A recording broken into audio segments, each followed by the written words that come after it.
जब मन बार बार दूसरों में दोष खोजने लगता है तो समझ लेना चाहिए कि समस्या बाहर नहीं भीतर है। जिस दिन भीतर अहंकार कम होता है उस दिन बाहर दोष दिखना बंद हो जाता है। वैष्णवों में दोष देखने वाला स्वयं अपने भजन को काट रहा होता है, क्योंकि साधक में दोष हो सकता है लेकिन साधक दोष छोड़ने की प्रक्रिया में होता है। अगर किसी वैष्णव में कमी दिख भी जाए तो निंदा नहीं, प्रणाम करना चाहिए, क्योंकि वह भगवान के मार्ग पर चल रहा है। याद रखो, भक्त की निंदा एक ऐसा अपराध है जो जन्मों की कमाई को क्षण में जला देता है। अगर भूल से दोष दृष्टि आ जाए तो तुरंत मन से क्षमा मांगो, वाणी से मौन रहो और हृदय से प्रणाम करो। भक्ति का रास्ता बहुत सूक्ष्म है। यहाँ तलवार बाहर नहीं भीतर चलती है। जो दूसरों में बुराई देखता है वो अपने भीतर की सफाई से भाग रहा होता है। संत कहते हैं, बुरा जो देखन में चला बुरा न मिलिया कोय, जो दिल खोजा अपना मुझसे बुरा न कोय।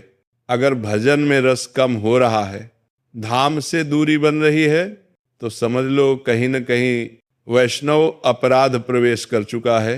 भक्ति बचानी है तो 3 बात पकड़ लो, न किसी की निंदा करो, न निंदा सुनो और न दोषों का प्रचार करो। गुरु और इष्ट अलग नहीं हैं, तत्व एक ही है।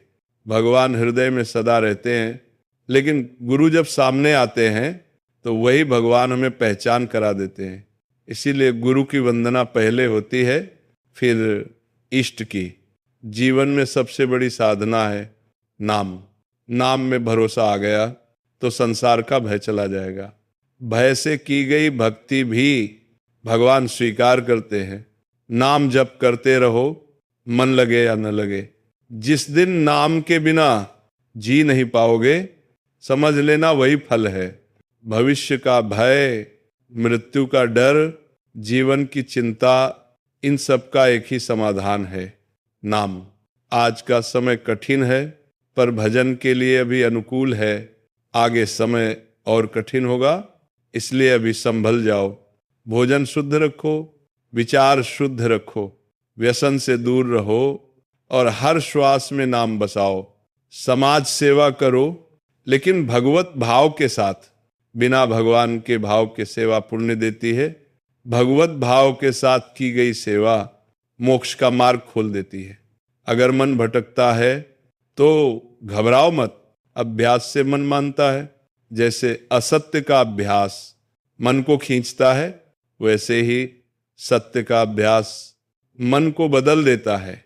बस एक संकल्प लो, कोई भी श्वास भगवान के नाम से खाली न जाए। राधे राधे, नाम ही जीवन है, नाम ही भरोसा है और नाम ही पार लगाने वाला है।